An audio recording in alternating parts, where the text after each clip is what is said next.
یا ایھا الذین آمنوا ان تتقوا اللہ یجعل لکم فرقانا. اس میں جو علمی نکات ہیں، پہلا نکتہ کہ اللہ نے کیا فرمایا کہ اگر تقویٰ کوئی بھی شخص اختیار کرتا ہے تو یجعل لکم فرقانا، اللہ اس میں حق اور باطل میں فرق کرنے کی صلاحیت پیدا کر دیتا ہے. اگر آپ چاہتے ہیں کہ زندگی میں آپ کو وقتاً فوقتاً گائیڈنس ملتی رہے تو ٹھیک ہے، مختلف لوگوں سے بھی گائیڈنس لینی چاہیے، لیکن آپ میں یہ صلاحیت پیدا ہو جائے کہ آپ خود لوگوں کو گائیڈ کرنا شروع کر دیں. تو اس کے لیے آپ اپنے اندر تقویٰ پیدا کریں. تقویٰ کا مطلب کیا ہے؟ صغیرہ اور کبیرہ گناہوں سے بچنا شروع کر دیں. دوسری بات، وَإِذْ يَمْكُرُ بِكَ الَّذِينَ كَفَرُوا لِيُثْبِتُوكَ أَوْ يَقْتُلُوكَ أَوْ يُخْرِجُوكَ. کافر کیسی تدبیریں کر رہے تھے ہمارے نبی صلی اللہ علیہ وسلم کے خلاف کہ قید کریں، قتل کر دیں یا جلا وطن کر دیں. ظاہر ہے وہ پھر جلا وطن بھی ایسی جگہ کرتے جہاں قسمہ پرسی میں زندگی گزرتی، لیکن اللہ نے وہ ساری تدبیروں کو ناکام بنایا. اس میں اللہ پہ توکل کی بھی ترغیب ملتی ہے کہ بھائی ہم اللہ کے حکم کو فوکس کریں. ناکامی کے نقشوں میں اللہ تعالیٰ انشاءاللہ ہمارے لیے کامیابی پیدا کرے گا. ہمیں مایوس نہیں ہونا چاہیے کیونکہ اللہ کی تدبیر سب سے بہتر تدبیر ہے. اچھا تیسری بات یہاں یہ بھی پتہ چلتی ہے کہ دیکھیں اللہ کی تدبیر اگرچہ سب سے بہتر ہے، لیکن ہم نے اللہ پہ چھوڑنا نہیں ہے. توکل کا یہ مطلب نہیں ہے کہ خود ہاتھ پہ ہاتھ رکھ کے بیٹھ جائیں اور بس اللہ پہ چھوڑ دیں.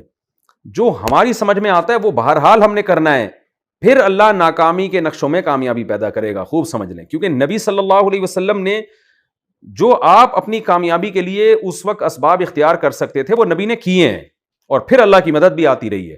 ہمارے ہاں گڑبڑ یہ ہوتی ہے کہ ہم اللہ پہ توکل میں کیا کرتے ہیں کہ ہم اسباب چھوڑ دیتے ہیں، ہم کہتے ہیں بھائی اللہ کرے گا بس.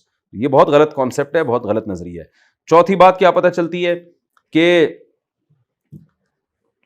فضول اعتراض کرنے والے ہر دور میں موجود رہیں گے، نبی کے دور میں بھی. اس کو کہتے ہیں نا خام خواہ کی ایک اعتراض چھوڑ کے چلے جانا. تو نبی نے بار بار دعویٰ کیا تھا جیسا کلام بنا کے لاؤ، تو اس زمانے میں بعض کافروں نے کیا دعویٰ کیا ہم بھی لا سکتے ہیں، بس ایسے ہی بیٹھے بیٹھے ہم بھی اس جیسا کلام پیش کر سکتے ہیں. تو بھائی پیش کرو نا، لیکن کیا نہیں انہوں نے. تو یہ ضد اور ہٹ دھرمی کی انتہا ہے. آج بھی آپ کو معاشرے میں باطل کے حق کے خلاف ایسے لوگ ملیں گے جن کا مقصد اپنا اور آپ کا ٹائم ویسٹ کرنا ہے. وہ فالتو قسم کے دعوے اور نعرے اور فالتو باتیں کرتے رہیں گے، کوئی لاجک نہیں ہوگی، کوئی اس کا سر پیر نہیں ہوگا، بس ایسے ہی ایک شری چھوڑ دینا جسے کہتے ہیں نا. تو آج بھی ایسے لوگ موجود ہیں. تو اگر آپ کو واسطہ پڑتا ہے ایسے لوگوں سے تو مایوس نہیں ہونا چاہیے. بھائی ہمارے نبی کو ایسے لوگوں سے واسطہ پڑا، فضول قسم کے دعوے کرتے تھے اور خام خواہ پریشان کرنے کے لیے. ظاہر ہے لوگوں کے کان کھڑے ہو جاتے ہوں گے نا جب کسی کافر نے دعویٰ کیا کہ میں بھی ایسا کلام پیش کر سکتا ہوں. لوگ انتظار کرتے ہوں گے شاید آ جائے گا، کل آئے گا، آیا ہے نہیں. تو یہ فضول لوگ ہر دور میں ہوتے ہیں. تو ہمیں اپنے کام میں لگنا چاہیے جیسے ہمارے نبی صلی اللہ علیہ وسلم اپنے کام میں لگے رہے. اچھا پانچویں بات ہمیں یہ پتہ چلتی ہے کہ دیکھیں اس وقت کافر نے، یہ بہت اہم پوائنٹ کی بات ہے جو میں بتانے لگا ہوں، غیر مسلم نے کیا دعا مانگی کہ اللہ اگر اسلام برحق ہے تو آسمان سے پتھر برسا دے، لیکن کوئی پتھر نہیں برسے آسمان سے. یہ آج بھی طرز ہوتا ہے لوگوں کا کہ مخیر العقول جسے کہتے ہیں نا، عقل سے ہٹ کر باتیں. اسلام آپ کو ڈیبیٹ کرنے کا حکم دیتا ہے کہ آپ دلائل کی دنیا میں بات کرو. یہ جو شعبدے بازیاں اور یوں ہے تو یوں ہو جائے، یوں ہے تو یوں ہو جائے، یہ باطل لوگوں کا کام ہوتا ہے، یہ اہل حق کا کام نہیں ہوتا. کیونکہ اس قسم کی نشانیاں دکھانا، جیسے پیغمبروں سے نشانیاں مانگی جاتی تھی کہ آپ اشارہ کریں اور ایک چشمہ جاری ہو جائے، آپ یوں کریں تو یوں ہو جائے. آج ہم نے دیکھا ہے کہ اہل حق بھی اس قسم کی باتیں کر رہے ہوتے ہیں. وہ بھی کہہ رہے ہوتے ہیں کہ ہم برحق ہیں اور اس کی دلیل یہ ہے کہ ہم نے یہ شعبدہ دکھایا، یہ شعبدہ دکھایا، یہ شعبدہ دکھایا. اسی میں مباہلہ بھی داخل ہے. آپ نے دیکھا ہوگا مباہلہ کا مطلب ایک تو ہوتا ہے مناظرہ، دلائل سے کسی سے بحث کرنا، ایک ہوتا ہے مباہلہ. مباہلہ کا مطلب یہ ہوتا ہے کہ آپ باطل سے یہ کہیں کہ آؤ ہم اور تم ایک میدان میں اکٹھے ہوتے ہیں اور ہم اللہ سے دعا مانگتے ہیں کہ ہم میں جو برحق ہے وہ باقی رہے، جو باطل ہے اس پر عذاب آ جائے. یہ ہوتے رہے ہیں مسلمانوں کے قادیانیوں سے ہوتے رہے ہیں، عیسائیوں سے ہوتے رہے ہیں، یہ اہل باطل سے ہوتے ہیں مناظرے، مباہلے. اور اس کی دلیل قرآن مجید کی آیت پیش کی جاتی ہے کہ سورہ آل عمران میں اللہ نے نبی کو حکم دیا کہ مباہلہ کریں آپ اہل عیسائیوں سے، اور عیسائی پھر وہ چلے گئے تھے، نہیں آئے مباہلے میں. تو خوب سمجھ لیں یہ مباہلہ اس زمانے میں جائز نہیں ہے. یہ نبی کی خاصیت تھی کیونکہ اللہ نے بذریعہ وحی نبی کو بتا دیا تھا، جیسے کہ حدیث میں آتا ہے کہ اگر وہ عیسائی مقابلے کے لیے آتے تو وہ تباہ و برباد ہو جاتے. ہم اور آپ کو اللہ نے کوئی وحی کے ذریعے نہیں بتایا کہ کسی کافر سے یا کسی باطل سے تم مباہلہ کرو گے، اگر وہ باطل ہوا تو اس کو اللہ تباہ کر دیں گے. یہ کہیں بھی نہیں ہے. کیونکہ اس سے پھر کیا ہوتا ہے کہ اللہ نے تو ایسا کوئی وعدہ نہیں کیا. جب اس موقع پہ نبی سے وعدہ نہیں کیا تھا جو آیتیں ہم پڑھ رہے ہیں. ایک کافر نے کہا تھا کہ اللہ اگر اسلام برحق ہے تو آسمان سے پتھر برسا دے. اللہ نے نہیں برسائے. اللہ نے کہا کیا مطلب؟ اللہ نے بزبان حال بتا دیا بھی تیری مرضی سے تھوڑی پتھر برسیں گے, تمہیں دلائل جو دیے جا رہے ہیں ان پہ غور کرو, ایمان لانا ہے لاؤ, نہیں لانا ہے تو جب اللہ کی مرضی پتھر برسانا ہوگا برسا دے گا. تو یہ تو غیر مسلم کو, جو ہر دھرم قسم کے غیر مسلم ہوتے ہیں, جو دلائل کی دنیا میں بات نہیں کرنا چاہتے, وہ اس قسم کے حربے دکھا رہے ہوتے ہیں. آپ نے دیکھا ہوگا بعض لوگ آ کے کہتے ہیں بھائی اگر تم برحق ہو تو آپ ایسا کرو, یہ گلاس جو ہے نا الٹا کر کے دکھا دو یہیں سے بیٹھے بیٹھے.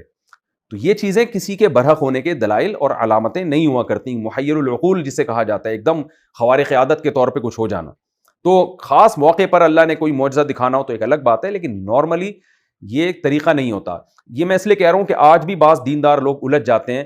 ہمارے پاس ایک دوست کا فون آیا کہ دبئی میں ایک ہندو نے مسلمان سے کہا کہ میں اسلام کو برحق مان لوں گا اگر جو ہے نا تم 2 دن کے اندر کوئی شعبدہ تھا کہ یہ شعبدہ دکھا دو, اگر نہیں دکھایا تو اس کا مطلب اسلام برحق نہیں ہے. اب ان صاحب نے مجھے فون کیا کہ یار یہ 2 دن میں کوئی ایسی چمتکار ہو جائے. تو میں نے کہا بھائی یہ اس طرح کچھ نہیں ہوتا, اور اس سے بولو کہ یہ دلائل کی دنیا میں بات کرو.